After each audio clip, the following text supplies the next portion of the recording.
Nagtatrabaho lang po kami ng mga kasama ko noong December 5, 2004. Na-hire ako bilang security consultant sa Ako Bicol Party List or AKB kay Congressman Sal. Tatlong senador na naman guys ang bagong lumabas ngayon na idinawit ng isang dating DPWH Yusik Roberto Bernardo. Siguro kilala niyo na to. Talagang ito yung mga dating mayroong dalawang dating senador at talagang dalawang senador na nananatili ngayon. At yan po mga guys ang ating pag-uusapan ngayon. Luzon, Visayas at Mindanao, magandang araw po. Welcome po muli sa aking YouTube channel kahit na may bagyo tayo ngayon. At talagang napakatindi ngayon guys itong naglulutangan ng mga pangalan na talagang hindi lamang ilan na senador, dalawa at mayroon pang 4 na dinagdag dito. At ito ang ating pag-uusapan ngayon.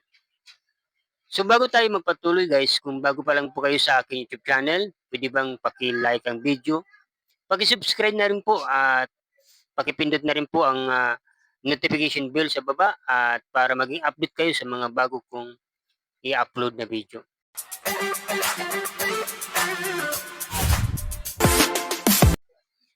At ito na guys, magpatuloy tayo. Ayun po guys, sa paglutang po ng ating dating Yusik Secretary ng DPWH na si Roberto Bernardo, ay mayroon po siyang idinawit na mga bagong pangalan na ito po ay mga senador talaga. Una dito si Senador Chis Escudero. Ito yung mga talagang nakatanggap ng kickback.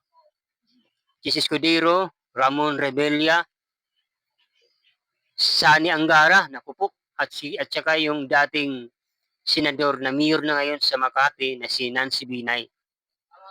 Naku po mga kababayan, ito po yung talagang matindi ngayon na talagang lalabas talaga yung corruption na matutukoy dito, yung kung sino ba talaga ang dapat managot dito.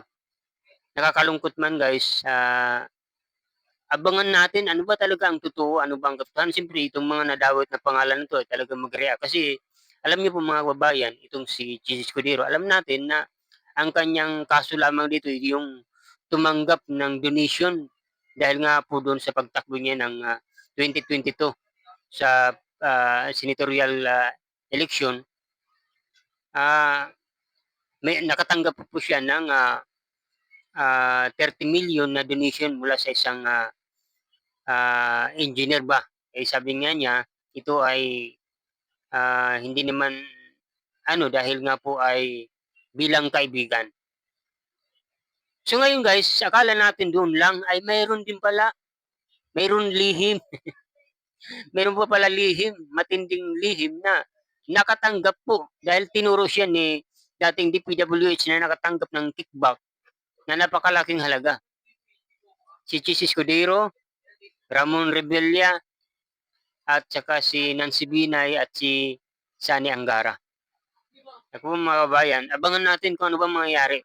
At di ko na po mga guys, di na po natin ipapalabas dito yung mga nangyayari.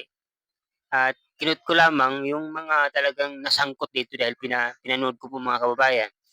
Ngayon, ang gusto ko lang pagtuunan ng pansin, itong isang militar na talagang idinawit niya. Alam naman natin mga kababayan na idinadawit dito si Saldico, talagang siya talaga ang tinuturo ng lahat. Yung pinaka-mastermind na nakatanggap ng limpak-limpak na milyon-milyon, bilyon-bilyon na pera. Si Saldico. Ngayon, may inilabas itong si Senador Marcolita na testigo, isang sundalo na naging security ni nagtrabaho kay Saldico. Ngayon, ito yung presenta doon sa sa hearing kanina sa Senado. At ang nakakatawa dito mga babayan dahil nga po ay siguro mapapanood natin mamaya na parang hindi niya alam yung kanyang sinasabi. Binabasa lang niya kasi minsan mga guys kapag kahit ikaw ang sumulat, kahit ikaw sumulat ng kodigo, kung ito'y galing sa iyo, hindi ka magkakamali pagbasa. Tuloy-tuloy yung pagbasa mo. Pero ito talaga, parang kumbaga, parang script ito at alam natin na si Senador Marcolita ang nagpresenta na isang kinuha niyang testigo na magte-testify na siya ay talagang nagde-deliver ng pera dito.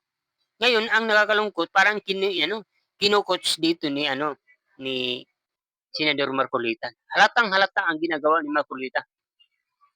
Kaya di natin alam kung ito ba ay talagang inutusan lang para lang mandawit lang.